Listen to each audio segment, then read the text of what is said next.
So I know you're all asking yourselves, why race a 1974 Plymouth Satellite with a Jerry Brown theme? And I'll tell you, the reason is that when Jerry Brown became governor for the first time in 1974, he followed up on the heels of Ronald Reagan, and he trounced Ronald Reagan's hand-picked Republican successor.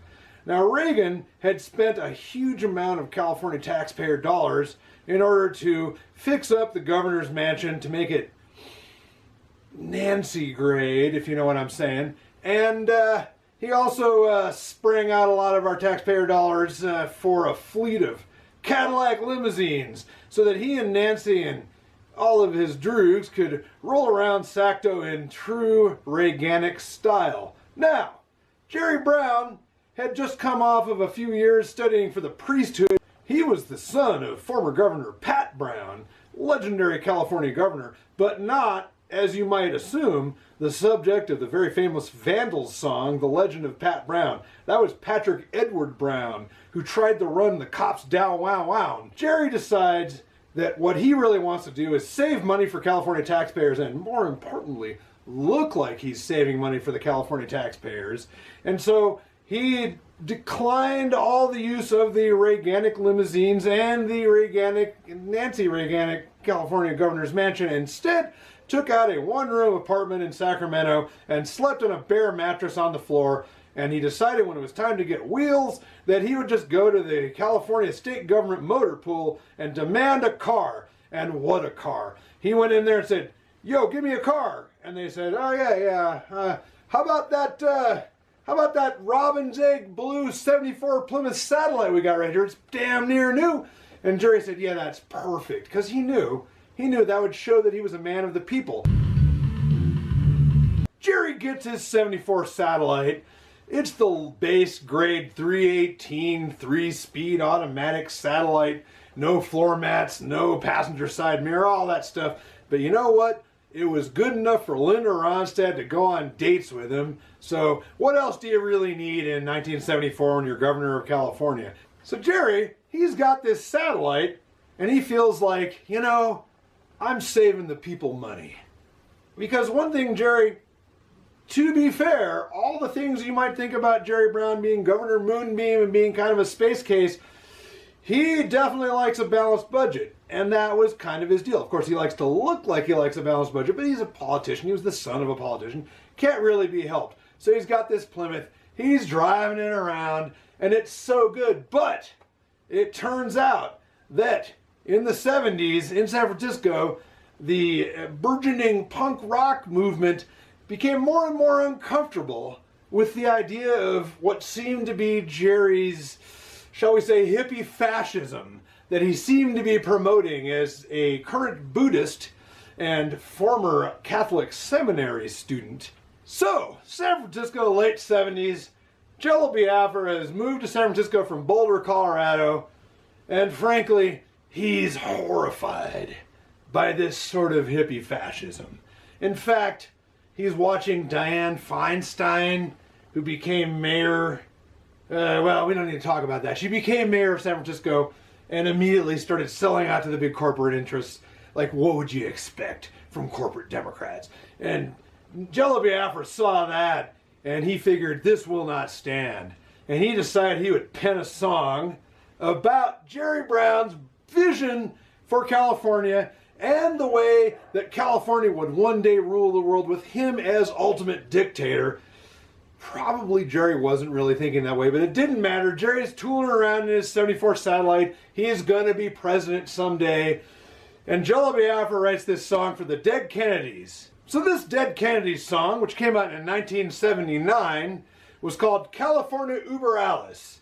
And of course, you may recognize the very Jello Biafran chorus, California Uber Alice, California Uber Alice. So, the idea was that these hippie fascists would take over the world, starting with California. So, in this dystopic view of hippie fascism that Jello and the other members of the Dead Kennedys so feared in 1979, and as an aside, I probably ought to tell you that in 1981, they came out with a sequel called we've got a bigger problem now, in which they realized, compared to Jerry Brown, Ronald Reagan is the much bigger problem. Ronald Reagan, the guy who inspired Jerry to get a 74 Plymouth Satellite in the first place, so he could be the anti-Reagan. In any case, how would this hippie fascist regime be enforced? I'm glad you asked, because the way it would be enforced would be through a secret paramilitary organization called the Suede Denim Secret Police.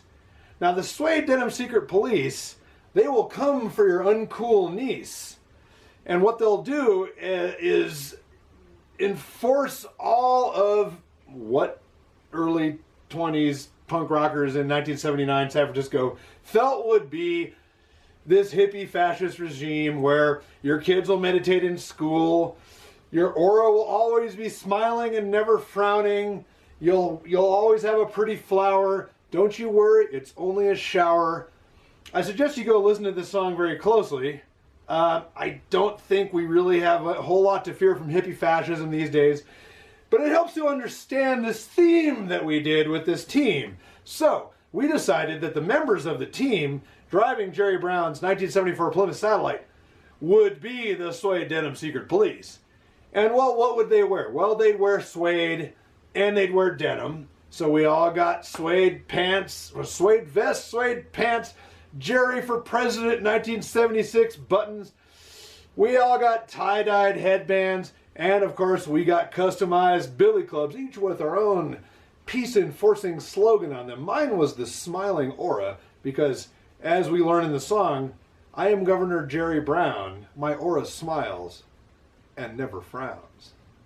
I've been wanting to do this theme since I started judging for the 24 Hours of Lemons. That would have been late 2008.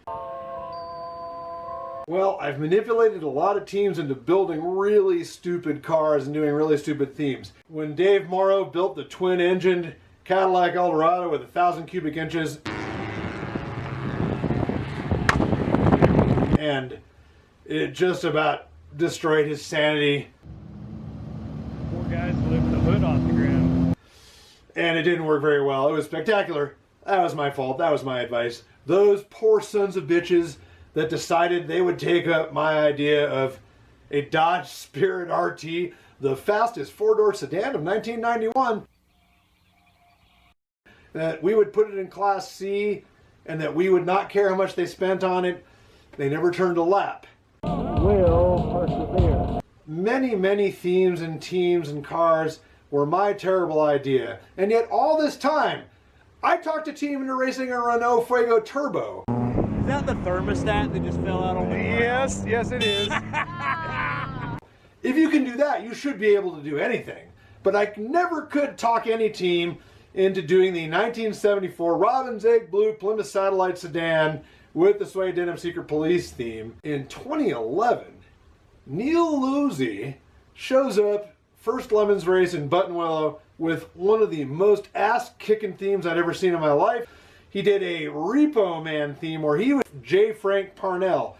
It was absolutely brilliant. He sort of set the standard for really good themes at that point.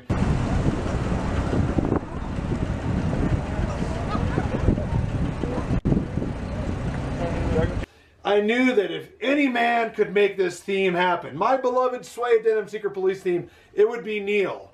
And I just stayed on him. I was like, Neil, you found any 74 satellites? 73, or you could even get a Dodge Coronet, and I'll help you find the grill to it to make it into a satellite. Coronet, same car. And actually, a little trivia note here: the 1974 Plymouth Satellite underneath, it's a Chrysler B body, so really, it's the same car as the Duke Boys '69 Charger. Bet you didn't know that, unless you were a really serious Mopar fanatic, which can't really say I am, but I have owned some Mopars, and I gotta say, when I was driving the Satellite, it was Mopar or no car for me. We had Neil. He was looking for that 74 Satellite for 10 years. Corey Dickman, the new Alante, who is probably the #1 guy in the entire Lemons world for taking just a terrible car and making it run as well as it possibly can. And making it past tech the first time. and herding all the cats to make a team that works right together. If you have a crazy car build in mind, if you can get Corey on your side and have him help out, this will be the car that actually works, that makes it through tech in the first shot. So Corey gets roped into this theme. He's like, yeah, I'd love to do that myself. And not so coincidentally, Corey lives right near the Sacramento Auto Museum, where they have the actual 1974 Plymouth Satellite that Jerry drove. I mean, is this Providence or what? I mean, come on. It's going to happen, right? And the years just keep going by. And the reason is that 1974 Plymouth Satellite sedans, like, you'd think nobody gives a shit about 74 Satellite sedans, but unfortunately, being a Chrysler B body, people with Chargers and Super Bs, and I'm kind of falling asleep talking about these cars, but alleged muscle cars, they decide, okay, I'm going to get this poor 74 Satellite, and I'm just going to tear it to pieces. I'm going to tear it to pieces. And I'm going to take the little bits and pieces, like the 6 or 7 parts I want, for my 70 Charger. And they're going to just scrap the rest. So that's what happened to all the poor 74 and 73 Satellite sedans. Now the 73 Satellite Coupe, 74 Satellite Coupe, that's a pretty cool car. I mean, gotta say, if I wanted to build a muscle car right now, definitely would think about one of those Satellites with the slapper bars on the back and that Gabriel hijackers. You know what I'm talking about. So I've got an actual Chrysler 318 cubic inch V8 piston and rod right here. It came out of the Rod Knockety 318 that was in my 1966 Dodge A100 when I got it.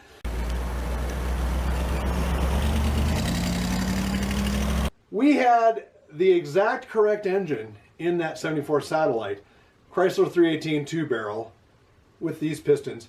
It was a little tired. Let's just say it was a little slow, but because it was Corey building the car, he made sure that the engine didn't overheat, that it was timed right, that everything worked on it, and it just ran like a train. They eventually found a 1974 Plymouth Satellite. It was brown. It was a real low trim level, probably a fleet car. I think it did have floor mats. Neil managed to find it. I think it was like Escondido down south. Dragged it up to Corey's place in Sacramento, and they started working on it. But then the pandemic hit, and we're like, shit. So Corey had plenty of time to just sort of go through this car and make sure that everything was going to work right. And during this time, I just started to realize, you know, I need to be on this team.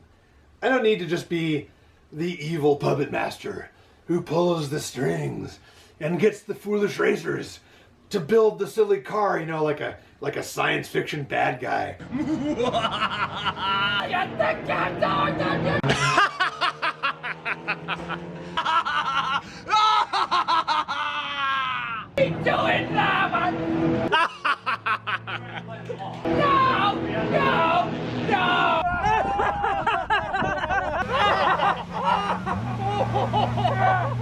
Convincing them, yeah, this is what you gotta do. I needed to be on that team because I realized this is the culmination of all my Lemons car themed dreams from all these years. Like, okay, fine, I'm gonna be on the team. I'm even gonna drive. It's gonna be great. We were thinking, like, who else should be on the team? And of course, we ended up with Adrian Smith of the Faster Farms Chickens.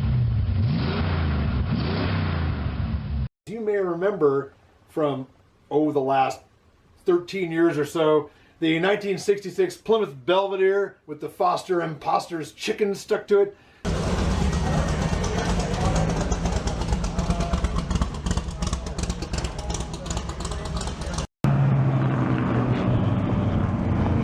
That's Adrian. He went to the very first Lemons race in Altamont and told me about it, and that's the reason I even got affiliated with Lemons in the first place, was that Adrian dragged me to the 2007 Altamont race. So, of course, being a Mopar guy, he only drives Plymouth Belvederes, which is very close first cousin to the Satellite, but much cooler than a Charger. And then we decided, well, hell, you know who really ought to be on this team? Chris Blizzard. I mean, was it like, pushing or braking, was it like, yeah. Because this man took my advice and got a Bricklin SV1 and worked for a really long time in this brilliant safety vehicle that Malcolm Bricklin designed. One of the greatest cars ever made. Don't sue me, Malcolm, please. Fuck you, Malcolm Bricklin! it was my idea to race an SV1, and I still felt kind of bad about that, but he seemed to have a good time. So we managed to rope him onto the team too, because why not? You know, why not get another really legendary Lemons racer? And then, damn, you know, when you're doing Lemons themes and you're making terrible, obsolescent cars work all weekend long, the guy who does nothing but race Pontiac Fiera's with overwhelmingly powerful themes. Screaming yellow Fieros! Now I'm talking about Jeff Hunka. We got him on the team. He helped with the themes. He was ideal for the team. It was actually a real Lemons, brilliant, keep the car running, keep the theme going right, dream team. And I felt like, man, any one of these guys could fix any car here. And we had them all. So, all that came out of Jello Biafra when he was about, 23 years old, riding California Uber Alice. And look what it led to.